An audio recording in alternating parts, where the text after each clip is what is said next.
Hello दोस्तों, welcome.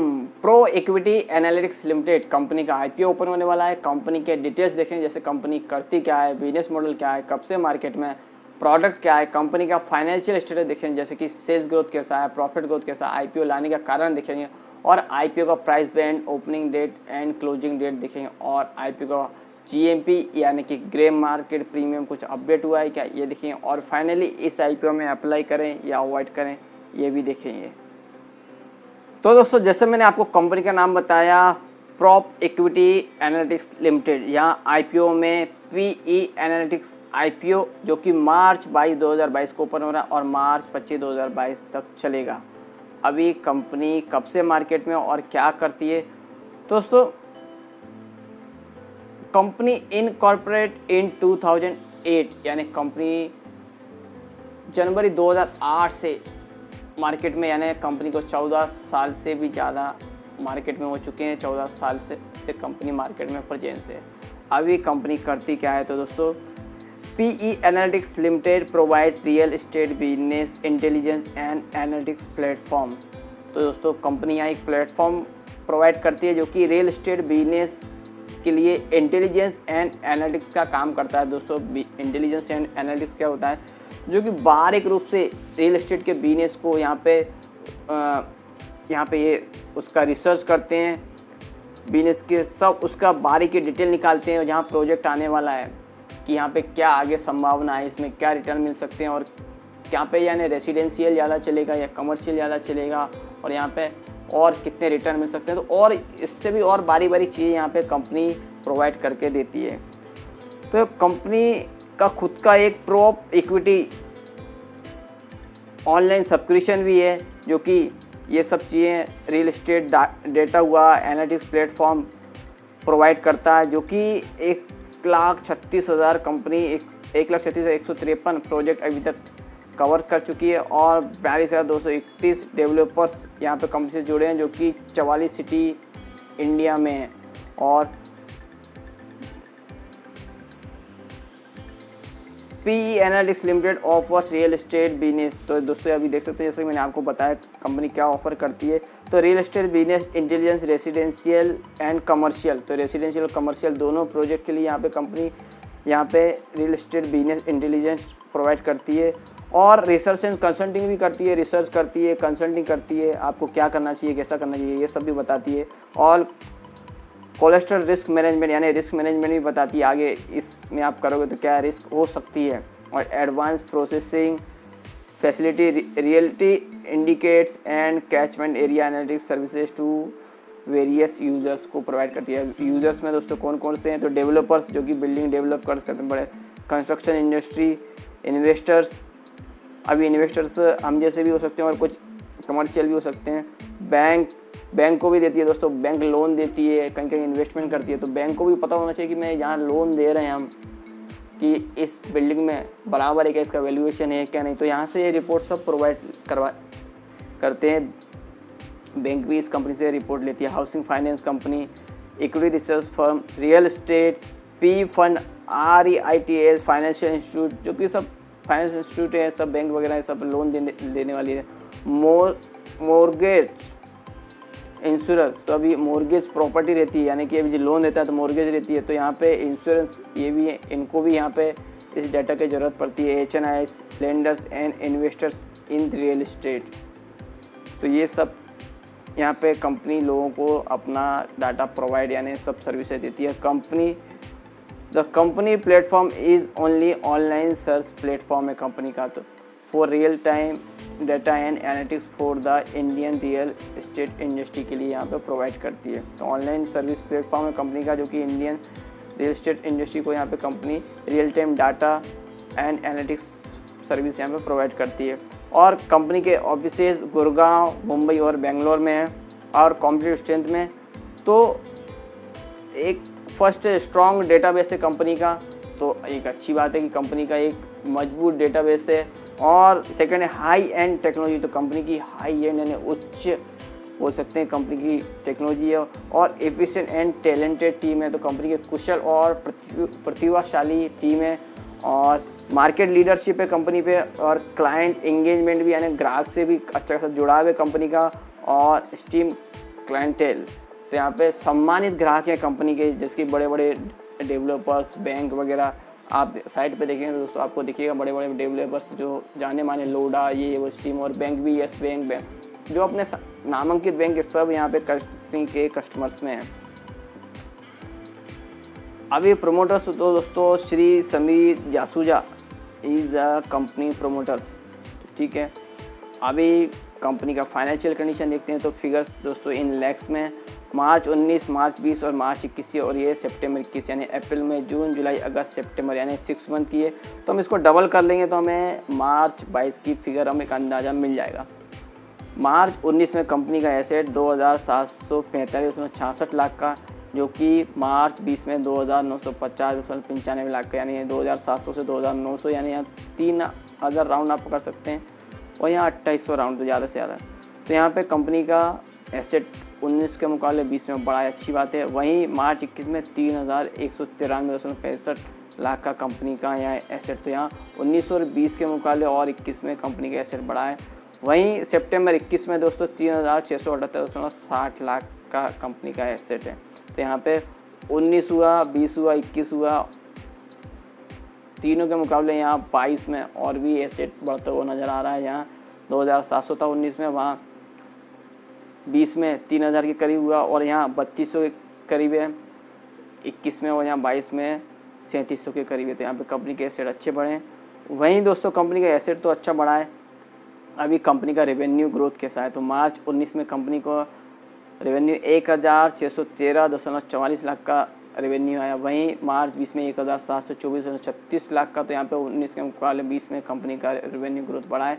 वहीं मार्च 21 में 1975.80 लाख का कंपनी का रेवेन्यू देखने को मिला, यानी 19, 20 और के मुकाबले 21 में और भी कंपनी का रेवेन्यू बढ़ा है। और वहीं सितंबर 21 यानी 6 मंथ में 1215.08 लाख का कंपनी का रेवेन्यू है, यानी इसको आप दुगना करेंगे, यानी 6 महीने का है, पूरे 12 महीने का, तो 12 दूनी 24, यानी 2400 लाख के भी ऊपर यहाँ पे कंपनी का रेवेन्यू आता नज़र आएगा मार्च 22 में। तो अच्छे खास यहाँ पे ग्रोथ देखने को मिली है कंपनी की रेवेन्यू बेसिस पे, यहाँ की ईयर ऑन ईयर बेसिस पे कंपनी का रेवेन्यू शानदार ग्रोथ हुआ है। अभी कंपनी का प्रॉफिट कैसा है, एसेट बढ़े हैं, कंपनी के रेवेन्यू भी बढ़े हैं, तो कंपनी का प्रॉफिट कैसा क्या बढ़ा है तो वो देखते हैं। मार्च 19 में कंपनी को 347.74 लाख का प्रॉफिट हुआ, जो कि मार्च 20 में 117.03 लाख का, यानी कि 19 के मुकाबले 20 में कंपनी का प्रॉफिट यहाँ पे कम नज़र आ हुआ है। और वहीं मार्च 21 में 692.19 लाख का, तो यहाँ पे दोस्तों अच्छा खासा जंप दोबारा कंपनी ने 20 के मुकाबले कराया। तो यहाँ पे 19 के मुकाबले भी कंपनी का मार्च 21 में प्रॉफिट अच्छा खासा 692 यानी 700 के लगभग देखने को मिल रहा है, यहाँ की मार्च 19 में 350 लाख के करीब था और 20 में थोड़ा कम देखने को मिला, तो 117 लाख और यहाँ पे 700 के करीब, यहाँ पे लाख के करीब प्रॉफिट आया।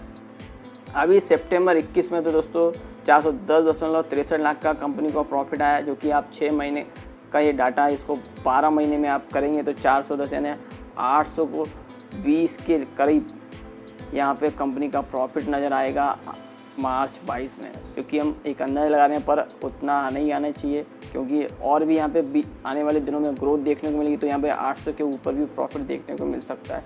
तो यहाँ पे दोस्तों कंपनी का प्रॉफिट भी शानदार ग्रोथ किया है ईयर ऑन ईयर बेसिस पे, और एसेट भी बढ़े हैं, रेवेन्यू भी ग्रोथ देखने को मिली। तो कंपनी का यहाँ फाइनेंशियल कंडीशन एकदम शानदार है, company year on year basis पे शानदार ग्रोथ कर रही है।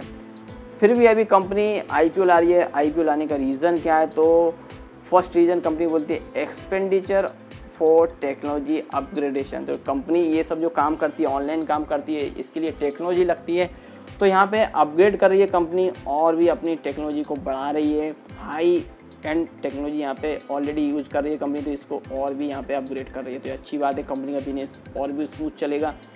और सेकेंड है रियल इनिशिएटिव, तो यहाँ पे रिटेल इनिशिएटिव भी ले रही है कंपनी।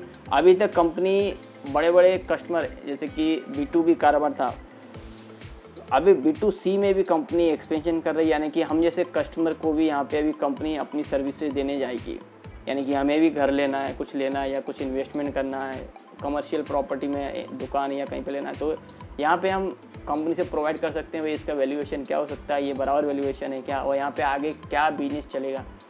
दोस्तों एक मेरे सामने का भी एक एग्जांपल मैं देना चाहूँगा। मैं एक 2 से 3 एकड़ में प्रॉपर्टी का काम चल रहा था मेरे सामने, और ग्राउंड बेस पे खोदने के बाद 10 फुट खोदने के बाद कंपनी का बेस वगैरह सब सेट करने के बाद नीचे अपना 2 व्हीलर 4 व्हीलर का पार्किंग भी बनाया, और बेस बनने के बाद ऊपर 3 ग्राउंड प्लस 2 आप बोल सकते हैं, ग्राउंड प्लस 2 स्ट्रक्चर आरसीसी का तैयार किया, और काम चल रहा था अच्छा खासा। और हाई बीम यानी हाई मल्टी स्टोरी बिल्डिंग बनने वाली थी वहाँ पे, और कमर्शियल ज़्यादातर यूज़ होने वाला था।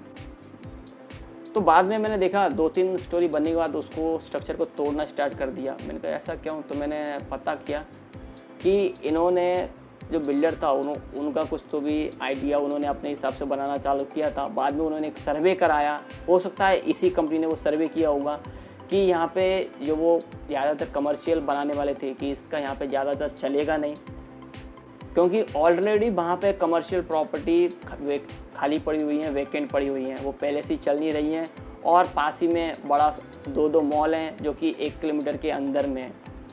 तो उन्होंने पूरा स्ट्रक्चर तोड़ा, वो तो 2 से 3 एकड़ में वो फैला हुआ स्ट्रक्चर, और 2 से 3 यानी आप बोल सकते हैं स्टोरी था। तो आप सोच सकते हैं उसमें यहाँ पर करोड़ों का नुकसान हुआ उस बिल्डर का, और दोबारा से उसने वो रेसिडेंशियल पूरा बनाना स्टार्ट किया। तो ये बातें रहती हैं, इसलिए थोड़ा सा यहाँ पे पैसा खर्च होता है कि यहाँ पे कंपनी का दूसरे कंपनी का हम यहाँ पे एक सलाह ले लें, उनसे सब मशवरा ले लें। तो ये कंपनी यही काम करती है, आपको बराबर से सब रिसर्च करके देती है यहाँ पे क्या आप डेवलप करें और क्या नहीं करें। और जनरल कॉर्पोरेट पर्पस कंपनी का ऑब्जेक्टिव और टू मीट इशू एक्सपेंसेस। तो यहाँ पे जो कंपनी आईपीओ ला रही है इसके एक्सपेंसेस भी आईपीओ के जो पैसा आएगा उसी से लगाई। तो कंपनी का यहाँ पे बिजनेस अच्छा है और यहाँ पे अपग्रेड कर रही है, और अभी और एक्सपेंशन होगा कंपनी। यहाँ पे B2C भी यहाँ पे कंपनी अपनी सर्विस प्रोवाइड कर रही है, जो कि अभी तक कॉर्पोरेट को ही देती थी कंपनी। अभी आईपीओ कब आ रहा है? तो दोस्तों मार्च 22 को आईपीओ आ रहा है और मार्च 25 तक चलेगा। Issue type book build issue है। फेस वैल्यू 10 रुपये पर इक्विटी शेयर है, और आईपीओ का प्राइस 111 से 114 रुपये पर इक्विटी शेयर है। मार्केट लॉट 1200 शेयर्स का है। मिनिमम ऑर्डर क्वांटिटी भी 1200 शेयर्स की है।